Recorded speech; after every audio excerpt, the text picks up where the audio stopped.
Bueno, pues aquí andamos entrando a la carretera llamada Las Curvas del Perico. Es una carretera libre que está prácticamente pegada a la carretera federal. Es muy frecuentada esta carretera por camiones de carga pesada, ¿verdad? Para ahorrarse la caseta. Y pues otra gente que no quiere también pagar la caseta pasa por aquí. A mí me gusta mucho porque, a diferencia de la otra que corre casi perpendicular, pues tiene más curvas, lo que la hace para un motociclista pues más divertida, ¿no? Es una carretera aparte, pues a mí me gusta el paisaje. En esta época del año se ve el pasto amarillo, las colinas, la sierra a la izquierda. La verdad es una carretera pues que se disfruta. Tiene a ambos lados del camino, en unas partes mucho encino, y la verdad que se disfruta bastante. Pero también es una carretera peligrosa. La verdad que aquí han sucedido muchos accidentes, bastantes accidentes. Es muy común ver en las noticias que hubo otro accidente en las curvas del Perico, fatal. Generalmente se dan por gente desesperada o en estado de ebriedad que trata de rebasar en donde no debe, y pues ahí es donde encuentran su desenlace final, ¿no? De hecho, aquí sucedió una tragedia hace 80 años, en donde un grupo de excursionistas de la UAI iban rumbo a Majalca a una excursión, y resulta que de venida, o sea, de norte a sur, venía un camión que iba manejando un joven de 21 años que no tenía frenos. De alguna manera él decidió irse así, sin frenos. Tal vez pensó que podía frenar con motor, yo qué sé. Y estos niños pues venían en un camión de radilas. Entonces en una curva que está en el kilómetro 21, el camión de radilas se impactó contra el otro camión que no traía frenos, causando la muerte de 7 niños. Creo que esos 7 niños quedaron decapitados, y pues la UAI y los familiares hicieron ahí un monumento, pues con el propósito de recordarlo siempre, y también de recordar a los conductores pues de lo peligrosa que puede ser esta carretera si no se toman las precauciones que se deben de tomar, ¿verdad? Y luego, bueno, tú pasas por ahí y ves que la gente les deja veladoras, zapatitos, les deja juguetes, no sé con qué propósito. Creo que una vez al año se hace un evento ahí conmemorativo del suceso. De hecho, pues hay gente, incluso miren, se ve las 7 cabecitas del monumento. Hay personas que incluso hablan de eventos paranormales. El accidente ocurrió a las 5 de la tarde, me parece. Y pues dicen que a esas horas se pueden ver niños cruzar la carretera con el rostro desencajado, gritando. Hay otras personas que dicen que en las noches, cuando no hay nadie pasando, si te estás ahí, puedes ver cómo esas cabecitas empiezan a cobrar vida y a moverse con gestos de dolor y desesperación. Alguna vez escuché también que cuando llegas y te paras ahí enfrente, como ya es terracería, pues el polvo, ¿no? del que levanta el carro al momento de bajar la velocidad y pararse, pues se pega al carro, y cuando arrancas puedes ver manitas pegadas en el carro.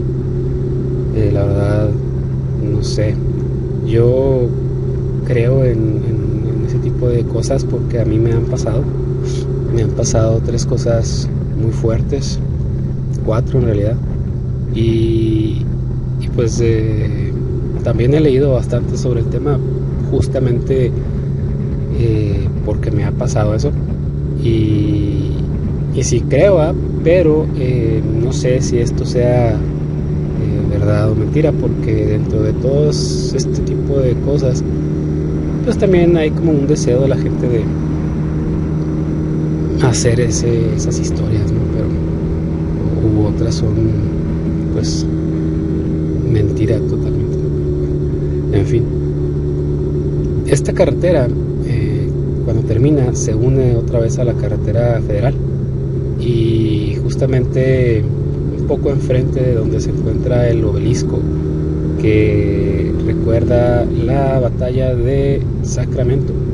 Esa batalla es una batalla que se libró entre las fuerzas estadounidenses invasoras y las fuerzas chihuahuenses. Es una historia pues triste porque se perdió esa batalla. En ese momento el gobernador del estado era Ángel Trías, una persona extremadamente capacitada, estudiada en Europa, hablaba varios idiomas, era una persona muy honorable. Santa Anna le mandó a otra, no sé qué rango militar tenía, era un rango alto, se apellidaba Heredia, para que lo apoyase, ¿no? El tema es que el estado estaba quebrado. El estado había durado muchísimos años antes en una guerra sangrienta contra los apaches. Estaban los contratos de sangre, ¿no? En donde contrataban a mercenarios para literalmente ir a exterminar apaches, y iban al palacio de gobierno con cabelleras para demostrar pues que habían matado apaches, y les pagaban no recuerdo qué cantidad por cada cabellera. Era una época muy dura. De hecho, había un mercenario irlandés, Kirker, muy cabrón. ese mercenario irlandés sabía hablar varios idiomas de los nativos, y dicen que era tan cabrón que incluso mataba a mexicanos morenos, ¿no? Porque pues acá en el norte había pues, mucho criollo, mucho güero, pero pues también había el criollo moreno, y dice que los mataba y llevaba las cabelleras diciendo que eran cabelleras de apaches. Entonces, cuando Ángel Trías entró al gobierno, revocó todos esos contratos, y bueno, se estableció una paz con los apaches, que ya había unos acuerdos ahí de paz, unas treguas, por así decirlo, y pues dejó de trabajar, se encabronó mucho con el gobernador y juró venganza, ¿no? Se fue a Estados Unidos, y justamente ese cabrón fue el que fungió como espía y guía de los gringos cuando vinieron a invadir México. Él tenía un conocimiento pleno de todas las debilidades y las fortalezas del estado, todas las veredas, caminos de herradura, cerros. Conocía a los grupos indígenas, los diferentes grupos. Entonces era un mercenario. Él se unió a las fuerzas del coronel Alexander Doniphan, que fue el encargado de invadir esta parte del país. Ese mentado Doniphan pues traía a puro leñador de allá de no recuerdo la parte de Estados Unidos, pero bueno, bajaron por Santa Fe, que cayó sin ningún disparo. Luego llegaron a El Paso del Norte, Ahí ya estaban esperando las tropas mexicanas. Las tropas mexicanas estaban conformadas por elementos de mucha experiencia, veteranos de mucha gallardía, de mucho valor, de mucha experiencia, pero en guerra de guerrillas realmente, ¿no? En guerras con apaches, y con un armamento pues precario. Era gente que estaba acostumbrada a pelear en el desierto y todo, pero no estaban acostumbrados a pelear con ejércitos organizados, con ejércitos bien armados. Entonces ellos de alguna manera hicieron confianza y pensaron que iba a ser algo muy sencillo derrotar a estos gringos que venían con todo. Cuando llegaron a Paso del Norte, la batalla esta se perdió, creo que en minutos. O sea, en cuanto las mulas de los mexicanos, porque usaban mula, ¿no? Estos terrenos muy complicados, muy desérticos, mucha piedra, pues ese era el animal que realmente les funcionaba. Pues perdieron el control de sus bestias por los estruendos de los cañones, las armas que ya traían más poderosas, y pues simplemente se desorganizaron y huyeron. Fue una derrota muy humillante. Cuando se dieron cuenta en la capital, el general Ángel Trías organizó a toda la población, y en un increíble esfuerzo que se dio de unidad nacionalista, fue que entre todos lograron juntar el metal para poder fundir cañones. Organizaron también fundiciones así que surgieron en ese momento para el propósito. Las mujeres de la sociedad fueron las que confeccionaron los uniformes. Pero lamentablemente en ese momento de la historia en Chihuahua no estaba la gente muy dada a lo que viene siendo la lucha, ¿no? Dice un escritor, Fernando Jordán, en un libro que se llama Chihuahua Bárbaro, dice: y después de ese momento Chihuahua jamás perdería la destreza en el uso de las armas.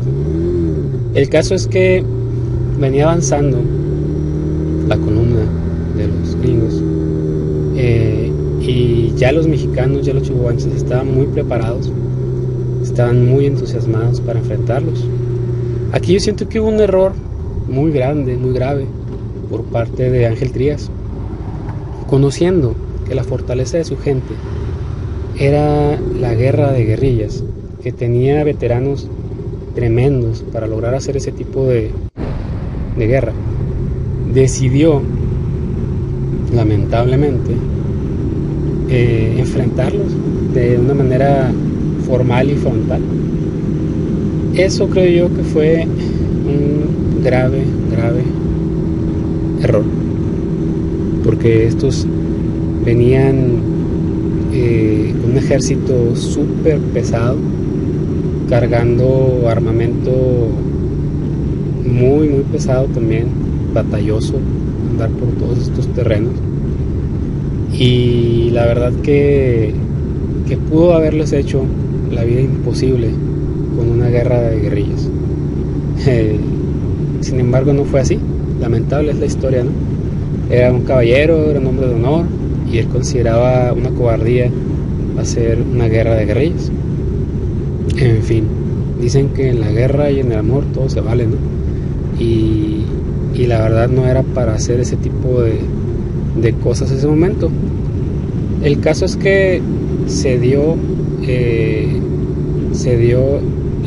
la hora de la batalla, ¿verdad? El momento de la batalla, y pasa que ya estaba el ejército de los chihuahuenses esperando al ejército de Doniphan.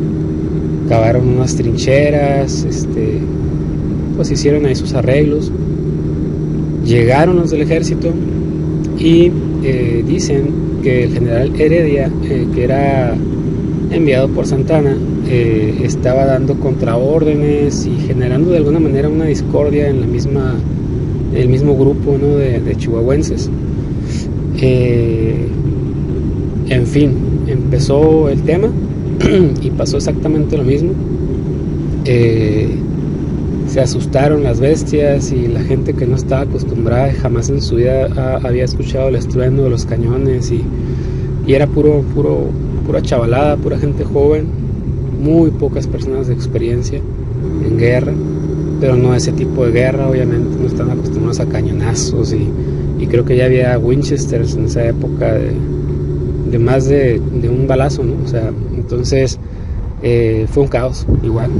Unos se trataban se dispersaban, uno que otro líder los trataba de reunir otra vez. Imagínense eso en una batalla con un ejército organizado y bien armado. Pues fue un caos.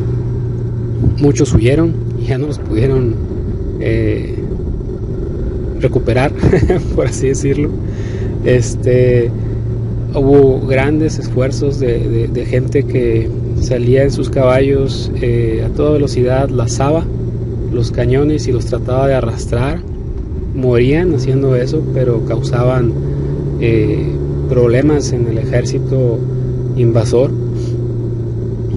Dicen que se veían caballos destripados corriendo desesperados, gente con la cabeza hecha pedazos, algunos allá en sus últimos momentos ya gritando de dolor,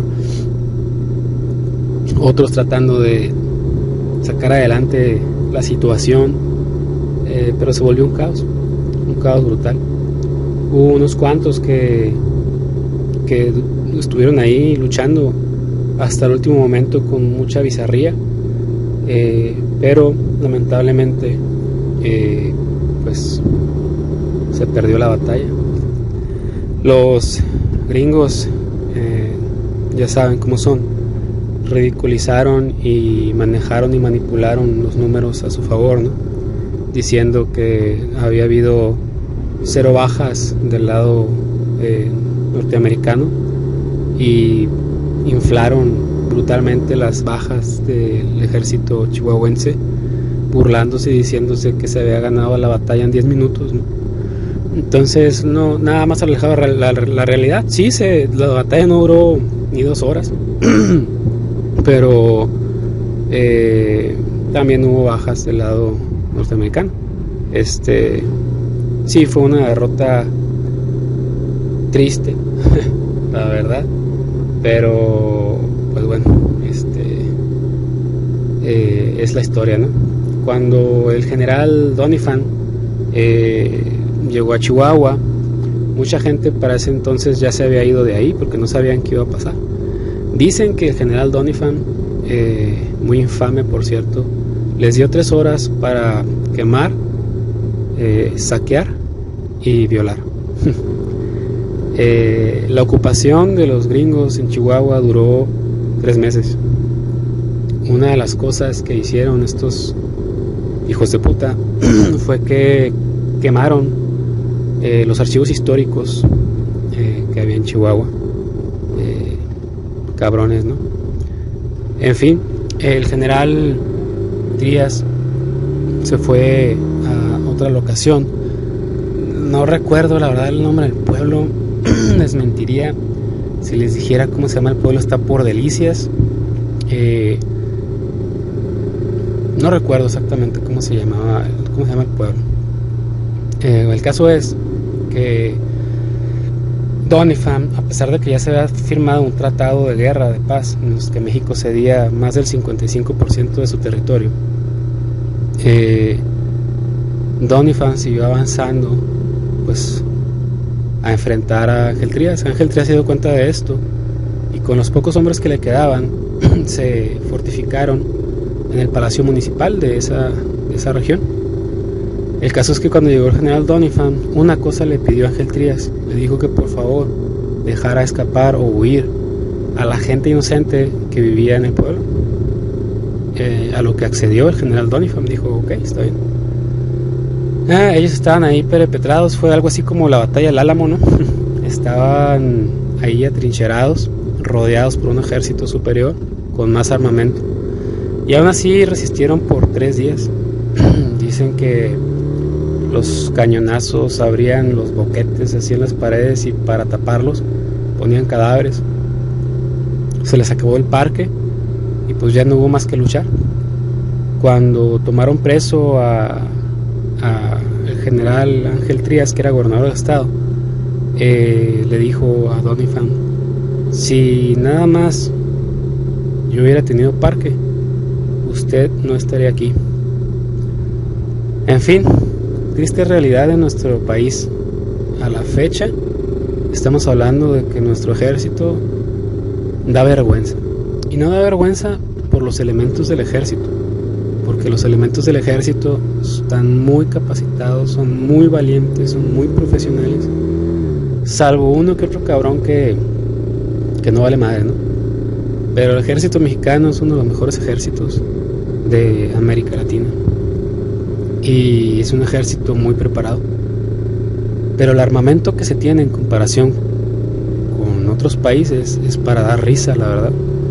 Si ahora mismo, y no creo que suceda porque ya nos tienen controlados de muchas otras maneras, pero si ahora mismo Estados Unidos decidiera invadir México, pues nos hacen pedazos en 2 días. Nuestra aviación está para dar risa. En general, todo. No tenemos tecnología militar, no hay desarrollo en tecnología militar. No como en la época de Porfirio Díaz, que el ejército en ese momento era un ejército verdaderamente fortalecido. Se había aprendido la lección, ¿verdad?, de la invasión de Estados Unidos, se había aprendido la lección de la invasión de Francia.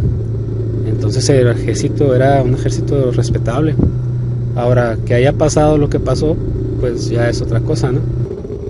Bueno, pues ya estoy aquí en Majalca, por el cañón de las Hadas. Me pasé, no encuentro el campamento, me invitaron aquí a acampar unos amigos, y pues bueno, aquí vengo buscándolos. Entonces, bueno, esa es la cuestión con esa batalla mentada del Sacramento, ¿no? Después de eso, hay un libro muy interesante que habla de cómo Estados Unidos armaba e incitaba las correrías apaches y los ataques apaches a los asentamientos del norte de Chihuahua, porque aquí fue donde la guerra fue muy muy cruenta con los apaches desde antes de que Estados Unidos se formara como Estados Unidos. Realmente en Chihuahua fue donde la guerra apache tuvo su inicio fuerte y su final. Y ahí está muy interesante porque, bueno, justamente estos terrenos de Majalca, que ahora son un parque nacional de casi 5,000 hectáreas, eran terrenos de Luis Terrazas. Luis Terrazas se hizo gobernador del estado y aprovechó que muchos terrenos estaban a precio de nada porque no podían trabajarse por el tema de los apaches, y contrató a su primo Joaquín Terrazas para literalmente cazar y exterminar a los apaches. Este cabrón de Joaquín Terrazas era un ranchero hecho y derecho, ya muy experimentado en las armas, como les dije, después de lo que pasó en Estados Unidos, en la guerra con Estados Unidos. Jamás olvidaría a Chihuahua la destreza en el uso de las armas, de tal forma que logró su cometido. Finales de 1800, casi, no sé, tal vez fue 1895, no recuerdo muy bien fechas. Fue cuando en Tres Castillos se acabó la apachería. Entonces, bueno, eso es tema para otro video tal vez. La historia de Chihuahua es una historia muy interesante. Toda la historia de México en general es una historia increíble. Y bueno, pues bueno, aquí estamos en Majalca, un atardecer muy precioso. Está haciendo frío, probablemente esta noche vayamos a estar a 0 grados. Y aquí vengo en mi motocicleta, mi Suzuki DR650, buscando a estos amigos. Yo creo que están un poquito más enfrente. En fin, hablando del tema de los chihuahuenses y su destreza con las armas. Cuando Estados Unidos armaba y mandaba o incitaba a estas correrías, no lo hacía nada más porque sí, obviamente que su objetivo era debilitar y no dejar prosperar a México, ¿no? En este caso a Chihuahua. No lo quería dejar prosperar, y estaba haciendo negocio, ¿no?, con la venta de armas, porque también le vendía armas al gobierno del estado de Chihuahua. O sea, le vendía armas a los rancheros y vaqueros chihuahuenses, hacendados, y le vendía armas a los apaches. Entonces, clásico negocio gringo, ¿no? Y ahí fue cuando los chihuahuenses hicieron unas riatas en el uso de las armas. Se me hace que es por aquí. Sí, se me hace que va a ser por aquí. Y aquí hay una historia bien interesante con respecto a esto. O sea, antes de que empezara la revolución, cuando ya la gente estaba cansada, ¿no?, del sistema de cacicazgos y compas de Porfirio Díaz, y la mala distribución de la riqueza. Hay una historia bien interesante porque fue Chihuahua la que dio el primer golpe fuerte a Porfirio Díaz, con esta gente ya muy experimentada en el uso de las armas. Ya llegué. Bueno, pues aquí estamos ya. Ahí está mi compa. Está las Muquiras. Y bueno, pues aquí voy a pasar la noche con ellos. Y vean nada más qué bonito se ve todo. Precioso, la verdad. Ya está todo listo. Llegué a la carnita asada. Bueno, pues me despido. Espero que hayan disfrutado mi humilde narración. Y espero que les haya gustado el video, que hayan disfrutado los paisajes. Nos vemos pronto.